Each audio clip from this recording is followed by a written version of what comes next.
욥기 6장입니다.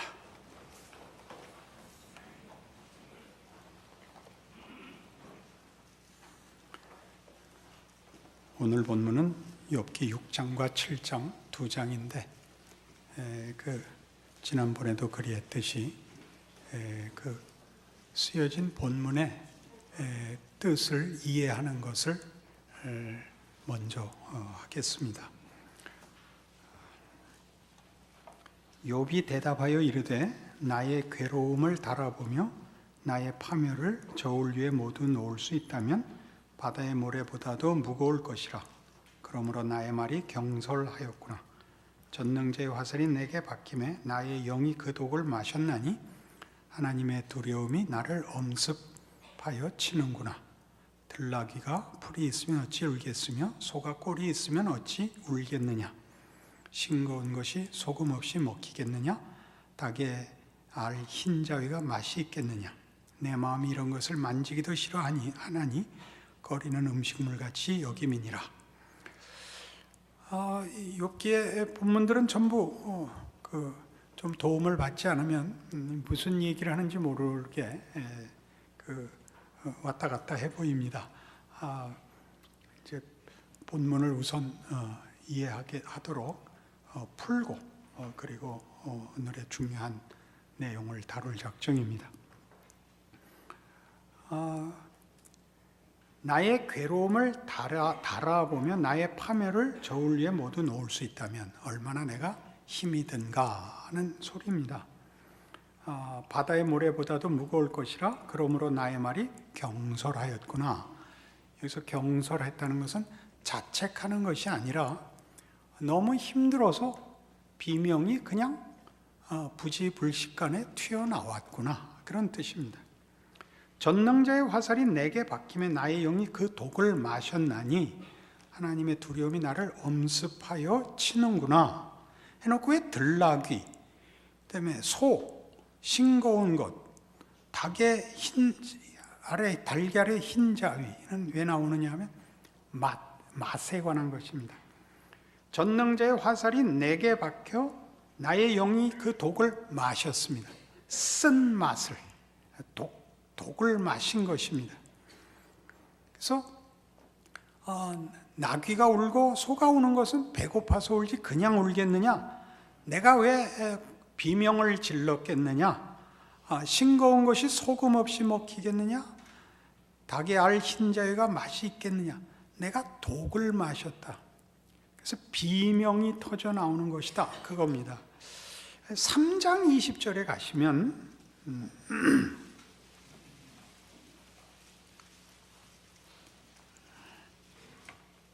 어찌하여 고난당하는 자에게 빛을 주셨으며 마음이 아픈 자에게 생명을 주셨는고. 이 마음이 아픈 자에게 라는 것이 마음이 쓴 자에게 라는 뜻입니다. 마음의 맛이 쓴 자에게, 맛에 관한 것입니다. 그러니까 지금 욥이 하는 하소연들은 다 감당할 수 없는 고난, 고통, 이해할 수 없는 환난에 관한 비명을 말하고 있습니다. 6장 8절로 오셔서 나의 간구를 누가 들어줄 것이며 나의 소원을 하나님이 허락하시랴. 이는 곧 나를 멸하시기를 기뻐하사 하나님이 그의 손을 들어 나를 끊어버리실 것이라. 누가 내 소원을 들어줄 것이냐? 하나님이 들어주시면 얼마나 좋으랴. 곧 나를 빨리 죽여주시옵소서. 이렇게 되는 겁니다. 그러할지라도 내가 오히려 위로를 받고 그칠 줄 모르는 고통 가운데서 기뻐하는 것은 내가 거룩하신 이의 말씀을 거역하지 아니하였음이라. 욥이 그가 당하는 고통이 하나님 앞에 잘못하여 당하는 고통은 아니라고 끝까지 이 부분은 욥이 자신 있게 주장을 합니다. 우리 지난 시간에도 확인했듯이 친구들은 네가 고난을 당하는 걸 보면 그것은 하나의 형벌이다. 네가 잘못해서 당하는 벌이다. 욥은 그렇지 않다. 우리 다시 돌아가서 욥과 친구의 싸움에서 우리가 분명히 해둘 것은 친구들은 그렇게 믿고 있는 이유가 저들의 질서 체계는 인과응보의 체계 속에서 모든 것을 이해하고 설명하려 드는 것이고, 욥은 시작부터 어떤 사람으로 등장을 했죠? 무흠한 자, 완벽한 자로 애초부터 설정이 되었다는 걸 잊으시면 안 됩니다. 그런데 이 고난이 지금 닥치고 있으니까 내가 죽기를 바라고 있지만 내가 잘못을 해서 죽겠다는 것 아니고 너무 내가 당하는 고통이 심해서 죽여달라는 것이다 이겁니다. 그러니까 이 부분이 욥기의 핵심입니다. 그가 당하는 고통이 무엇인가? 왜 생겼는가? 왜 하나님이 그렇게 하셨는가? 여기가 핵심이지. 친구들은 자꾸 잘못 짚는 겁니다. 네가 잘못했기 때문이다. 그러니까 이 부분이 필요 없는 것은 아닙니다. 도덕 질서의 견고함이라는 것은 신앙에 있어서 제1차 틀입니다. 그것은 가장 기본적인 틀입니다. 도덕 질서라는 것은. 그러나 그것이 전부는 아니라는 것이 욥기지요. 이어나가죠. 11절. 내가 무슨 기력이 있기에 기다리겠느냐? 내 마지막이 어떠하겠기에 그저 참겠느냐? 나의 기력이 어찌 돌의 기력이겠느냐? 나의 살이 어찌 노쇠겠느냐? 내가 왜 더 참아야 되느냐? 라는 얘기는 그 엘리바스가, 그 세 친구 중에 맨 첫 번째로 입을 연 엘리바스가 계속 욥에게 이걸 요구했거든요. 5장 2절 보시겠어요? 5장 2절. 분노가 미련한 자를 죽이고 시기가 어리석은 자를 멸하느니라. 네가 어렵고 화가 나니까 생각 없이 짓거리면 안 된다. 이것도 이미 해놨고, 그다음에 4장 3절에 보시면 보라, 전에 네가 여러 사람을 훈계하였고 손이 늘어진 자를 강하게 하였고 넘어지는 자를 말로 붙들어 주었고 무릎이 약한 자를 강하게 하였거늘 너도 옛날 이 도덕 질서 속에 있지 않았느냐? 네가 그것으로 남을 경계도 하고 교훈도 하지 않았느냐? 왜 너한테 이 일이 벌어지니까 너는 쩔쩔매냐? 하는 데 대한 답입니다. 5장 17절에서는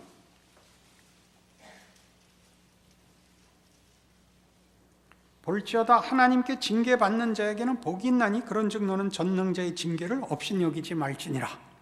엘리바스가 계속 도덕 질서의 체계 속에서 그 욥을 교훈하고 책망도 하고 그렇게 위로를 하는데 욥은 끊임없이 이건 그 문제가 아니다 라고 답하는 부분입니다. 그러면서 내가 죽겠다고 하는 것은 내가 자폭을 말하는 것이 아니고 내 잘못을 그냥 끌어안고 회개하지 않고 죽어버리겠다고 고집을 부리는 것이 아니라 내가 이해할 수 없는데 이해를 하는 것이 급선무가 아니라 참을 수가 없어서 그런다, 이런 얘기입니다. 그래서 14절 이하를 보시면 13절 나의 도움이 내 속에 없지 아니하냐? 나의 능력이 내게서 쫓겨나지 아니하였느냐? 이 13절의 중요함은 이겁니다. 나에게 일어난 일을 나는 이해할 수도 설명할 수도 없다. 너희가 나한테 하는 얘기와 내가 예전에 했던 그런 신앙의 도덕 질서 체계 속에서는 이해할 수 없는 것이다. 그것으로 답이 되지 않는다. 나의 도움이 내 속에 없지 아니하냐? 나의 능력이 내게서 쫓겨나지 아니하였느냐? 쉽게 이런 얘기입니다. 법은 뭐죠? 법은 외적 강제력입니다. 외적 강제력. 사회의 질서를 유지하기 위한 외적 강제력이 법입니다. 도덕은 내적 강제력이죠. 인간이 가지는 인간의 가치와 명예에 대한 내적 동기입니다. 도덕은 강요할 수가 없죠. 도덕은 스스로 자신을 낮추지 않겠다고 스스로 결심을 하지 않는 한 동력을 받을 다른 이유가 없습니다. 지금 하는 얘기가 그죠. 내 속에 동력이 없다. 지금 일어난 일은 내가 어떻게 이해할 수 없고 왜 그런지 어떻게 해야 되는지 모를 일이 벌어졌기 때문에 내 속에 답을 찾을 수가 없다. 그러니 내가 죽겠다고 하는 것을 너희는 탓하지 마라, 이렇게 얘기하는 것입니다. 낙심한 자가 비록 전능자를 경외하기를 저버릴지라도 그의 친구로부터 동정을 받느니라. 내 형제들은 개울과 같이 변덕스럽고 그들은 개울의 물살같이 지나가는구나.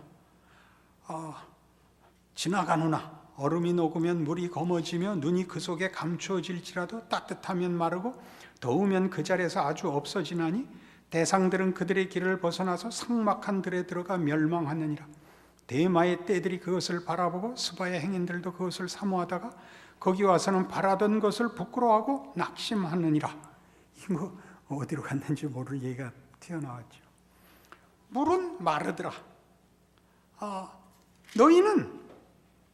너희는 내가 낙심해서 하나님이 나를 버리고 나에게 답하지 않아서 내가 쩔쩔매고 있었더니 너희는 친구였던 최소한의 책임, 친구된 책임을 버리고 잘도 와서 정죄하는구나.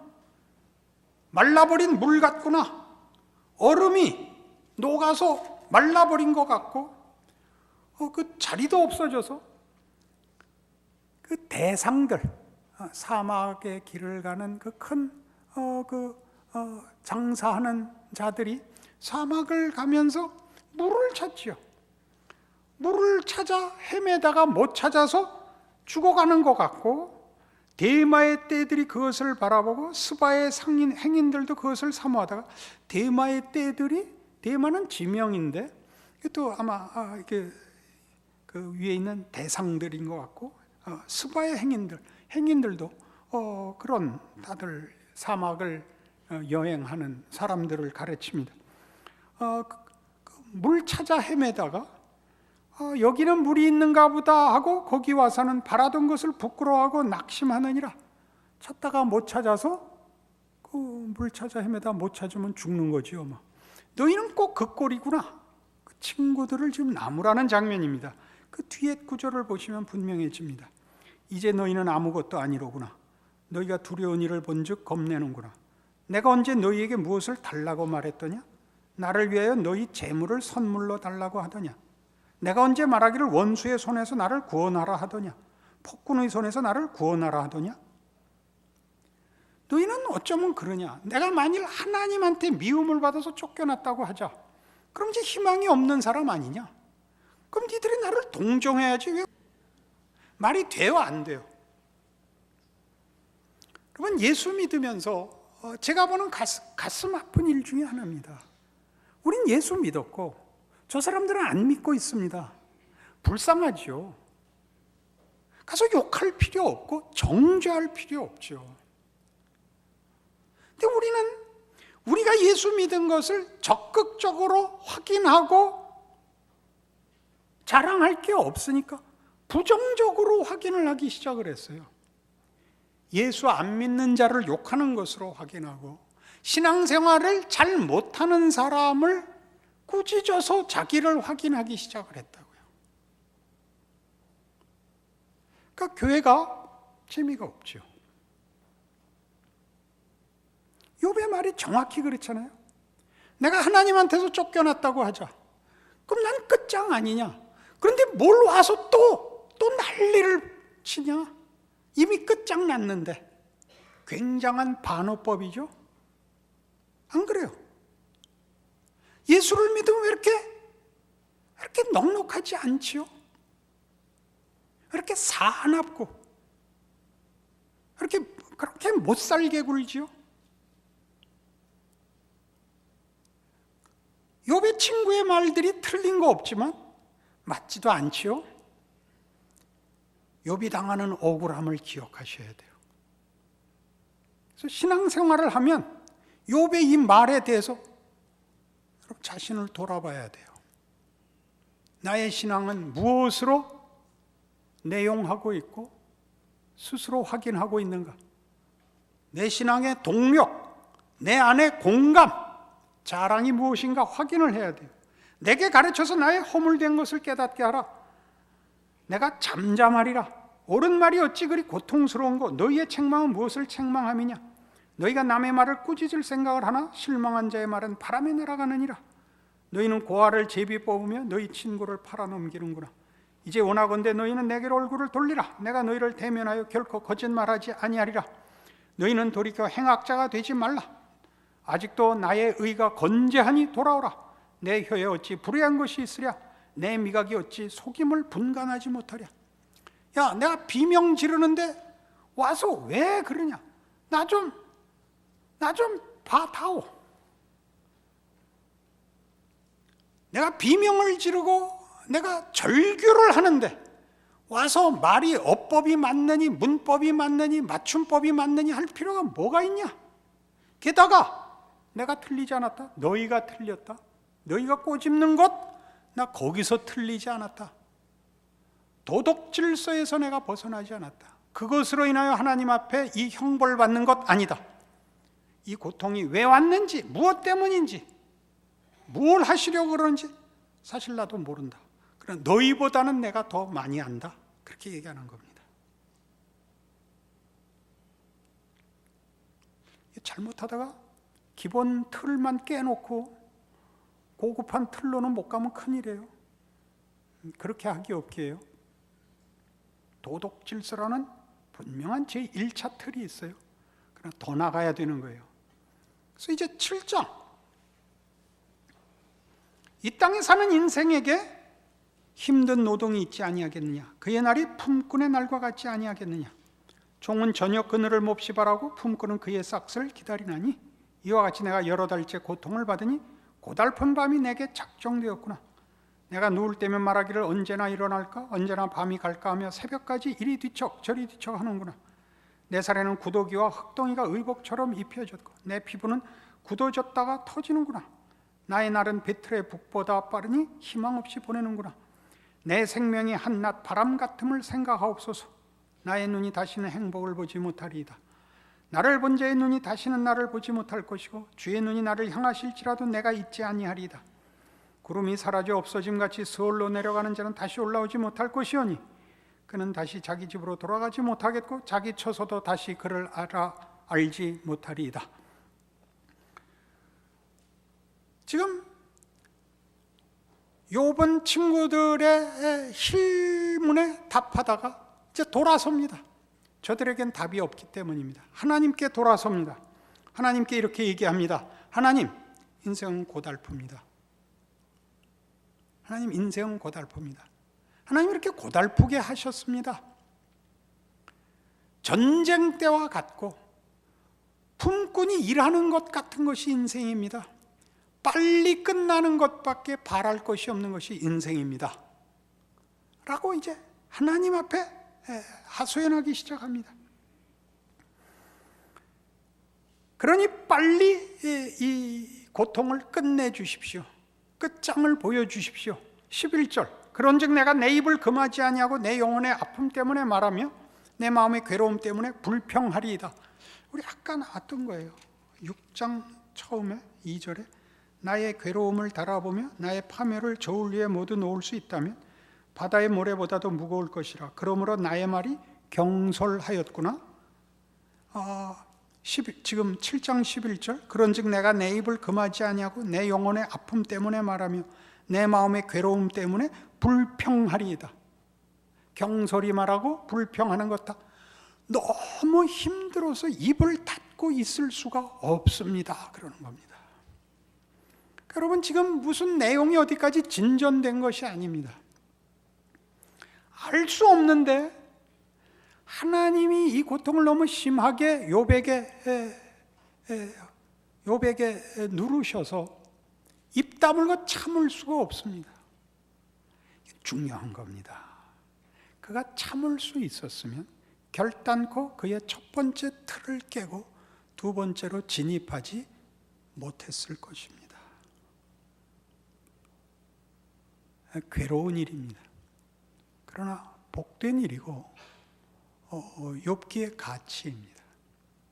더 있습니다. 신앙생활은 다만 죄 짓지 않는 걸로 끝나지 않습니다. 다만 유능한 걸로 끝나지 않습니다. 그것보다 훨씬 큽니다. 욥기가 그것을 우리에게 가르치고 있죠. 12절, 내가 바다니까, 바다 괴물이니까 주께서 어찌하여 나를 지키시나이까. 이게 바다나 바다 괴물, 다른 식으로 표현하자면 용이라고 얘기할 수 있습니다. 바다나 바다 괴물이라는 것은 세상의 혼돈과 재앙의 기원인 존재, 세상의 혼돈과 재앙을 일으키는 존재라는 뜻입니다. 내가 바다니까, 바다 괴물이니까 주께서 어찌하여 나를 지키시나이까. 내가 무슨 사고를 칠까봐 걱정을 하십니까? 나 같은 게. 내가 뭐라고? 주께서 꿈으로 나를 혹시 내가 말하기를 내 잠자리가 나를 위로하고 내 침상에 내 수심을 풀리라 할 때, 잠을 자면 고통의 시간이 잠깐 잊어지잖아요. 잠이라도 좀 자서 넘어가려고 그러면 꿈으로 쳐들어온다는 거예요. 주께서 꿈으로 나를 놀라게 하시고 환상으로 나를 두렵게 하시나이다. 이러므로 내 마음이 뼈를 깎는 고통을 겪느니 차라리 숨이 막히는 것과 죽는 것을 택하리이다. 내가 생명을 싫어하고 영원히 살기를 원하지 아니하니 하오니 나를 놓으소서. 내 날은 헛것이니이다. 죽게 놓아 두십시오. 하나님, 인생은 고달픕니다. 그리고 하나님은 거기서 우리를 면제시켜 주려는 것 같지 않습니다. 이건 욥기에서만의 주제가 아닙니다. 우리가 로마서 5장을 찾아가 보면 여러분 잘 아시는 로마서 5장 1절 이하의 이 중요한 주제들,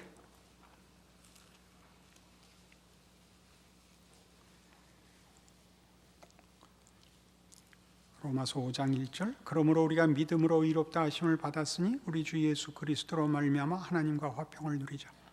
또한 그로 말미암아 우리가 믿음으로 서 있는 이 은혜에 들어감을 얻었으며 하나님의 영광을 바라고 즐거워하느니라. 하나님과의 화목, 믿음으로 말미암는 구원과 영광의 미래 사이의 현재를 3절에 다만 이뿐 아니라 우리가 환난 중에도 즐거워하나니 이는 환난은 인내는 연단은 소망을 이루는 줄 알미로라 라고 성경은 묘사하고 있습니다. 유명한 사람의 말인데 지금 그 저자가 기억이 안 납니다. 기독교는 고통을 면제시키는 것에 관심이 없다.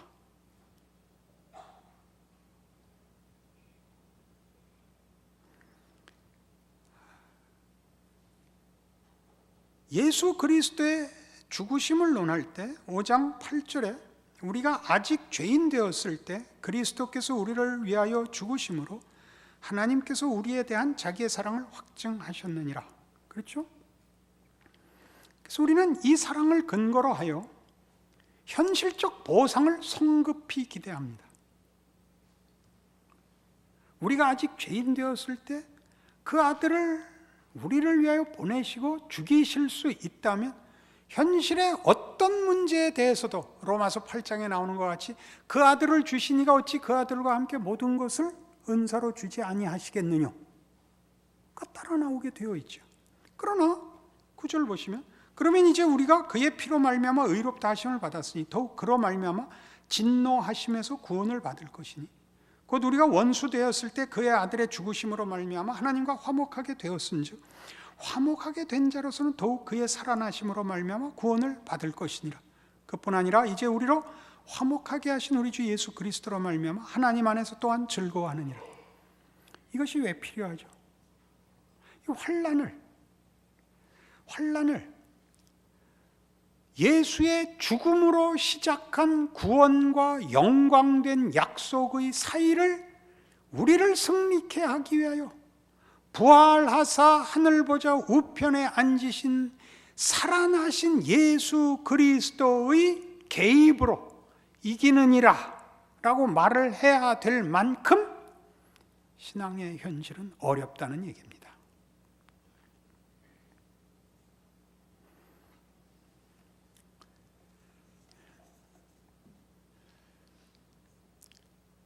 기독교 2000년 역사 속에 신앙이 뭐냐 하는 문제는 늘 최고의 기독교 내에서의 관심사였습니다.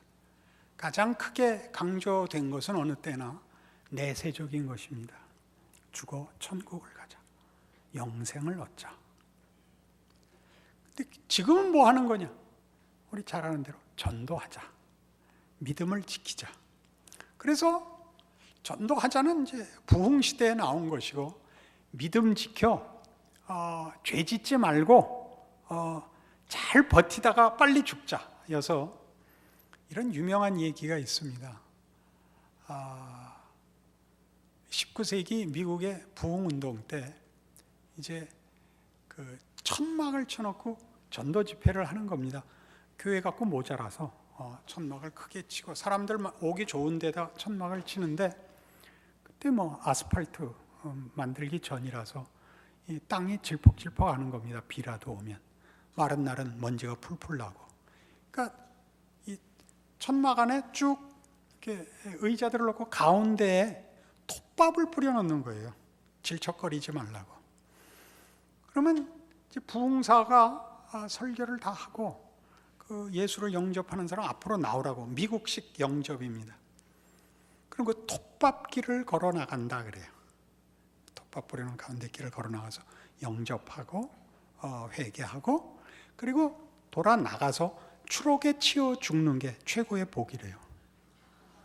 그 말 알아들으시겠죠? 고달픈 인생이니까 살아생전의 신앙인이라는 게 무슨 의미인가? 사실 기독교 신앙에서 아직까지도 제일 문제인 거지요. 뭔가. 그게 욥기입니다. 욥은 계속 뭐라는 거예요? 나 하나님을 내가 거역하거나 죄 지은 것 없다. 그러니 빨리 죽여주십시오 하네요. 그게 다죠. 근데 안 죽이시는 거 아니에요. 살아서 그가 2배의 복을 누려야 돼요. 그러니까 그러려면 이 고통의 과정을 지나가야 되는 거예요. 그게 이 싸움이죠. 어디 갔어요? 다시 여기로 돌아오셔서 그래서 뒷부분 보세요.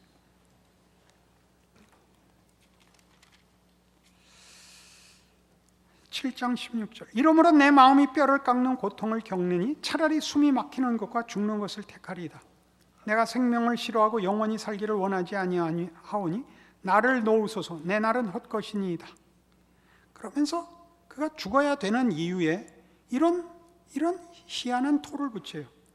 사람이 무엇이기에 주께서 그를 크게 만드사 그에게 마음을 두시고 아침마다 권징하시며 순간마다 단련하시나이까. 주께서 내게서 눈을 돌이키지 아니하시며 내가 침을 삼킬 동안도 나를 놓지 아니하시기를 어느 때까지 하시리이까. 사람을 감찰하시는 이여 내가 범죄하였던들 주께 무슨 해가 되오리까. 어찌하여 나를 당신의 관역으로 삼으셔서 내게 무거운 짐이 되게 하셨나이까. 주께서 어찌하여 내 허물을 사하여 주지 아니하시며 내 죄악을 제거하여 버리지 아니하시나이까. 내가 이제 흙에 누우리니 주께서 나를 애써 찾으실지라도 내가 남아있지 아니하리이다. 욥이 할 수 있는 선택은 이거밖에 없죠. 답은 없고 이해할 수도 없고 죄 짓지 않고 빨리 죽는 수밖에 다른 답이 보이질 않습니다. 근데 이 사람이 무엇이기에 주께서 그를 크게 만드사 그에게 마음을 두시고 아침마다 권징하시며 순간마다 단련하시나이까. 중요한 구절입니다. 시편 8편에 가보시죠.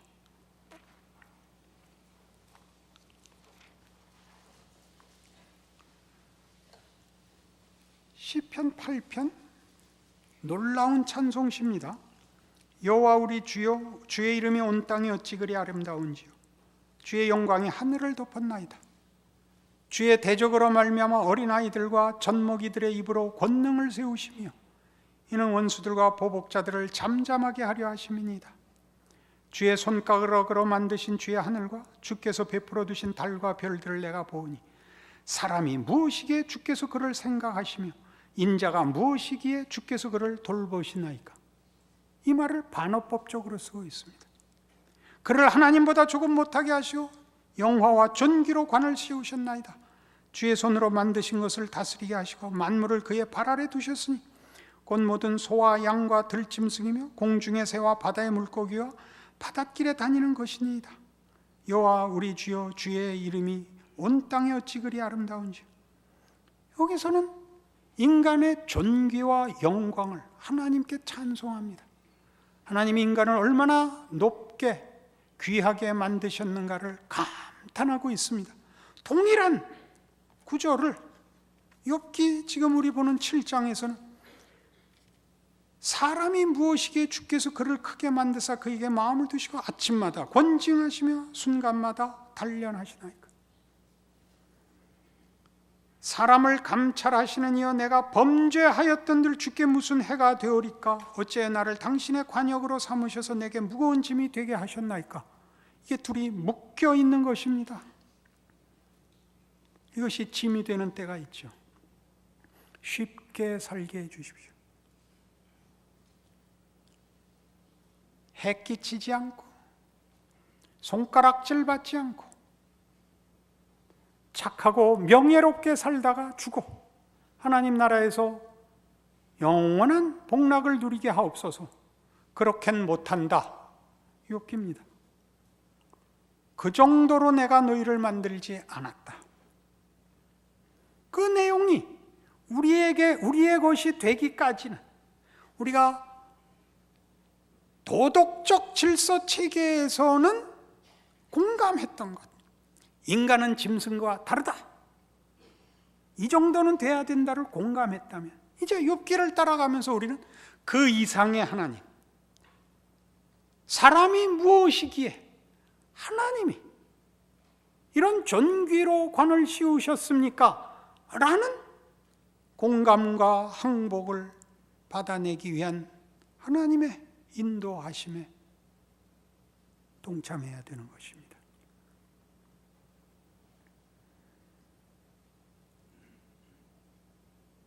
기독교 신앙이 우리가 아는 상상과 소원의 최고가 아니라는 얘기죠. 그것보다 더 크다는 거죠.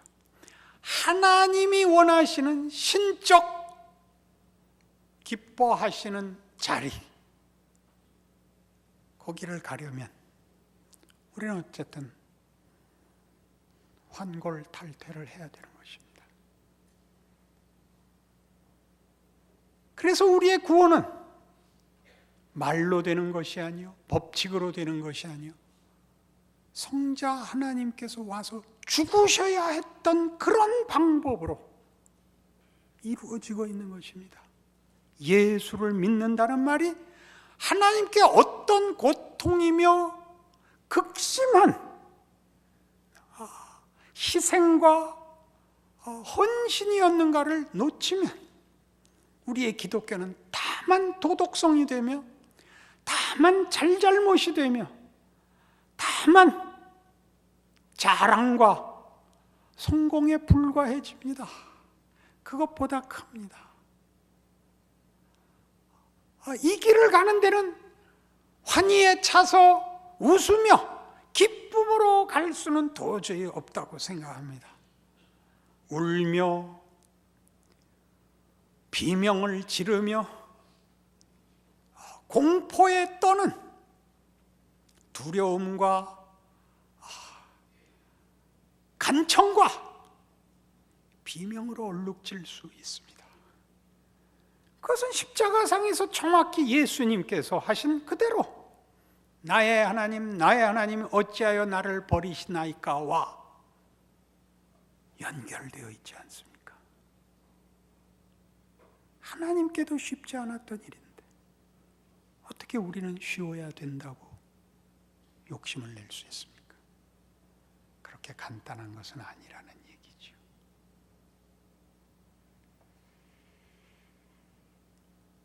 나이가 들면 얻는 커다란 지혜가 하나 있죠. 겁날 게 없는 겁니다. 왜냐하면 이미 다 뺏겼거든요. 건강도,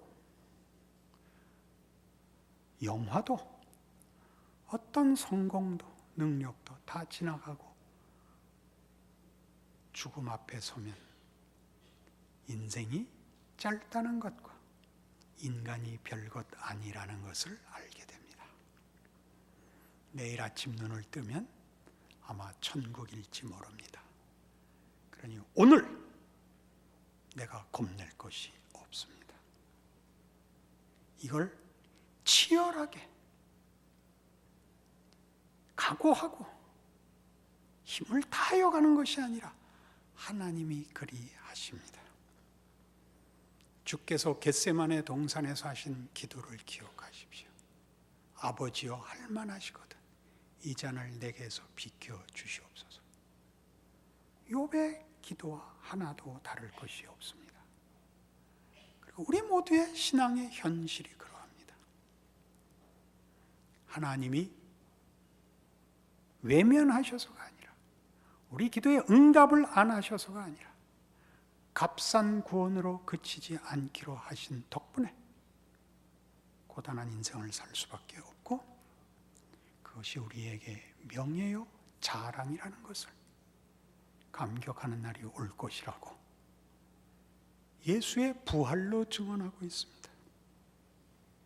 초대교회를 시작한 예수의 부활, 성령 강림, 그것이 모든 신자들의 생애 속에 당연히 있어야 할 것 아닙니까? 그 울부짖음과 눈물과 한탄과 공포와 절망이 그리고 반전된 승리와 기적과 놀라운 탄성이 없다면 그것이 무슨 예수를 믿는 것이겠습니까? 동호회죠. 그러지 마십시오. 예수를 믿는다는 말의 무게를, 영광을 성경대로 순종하기로 결단하십시오. 기도하십시다.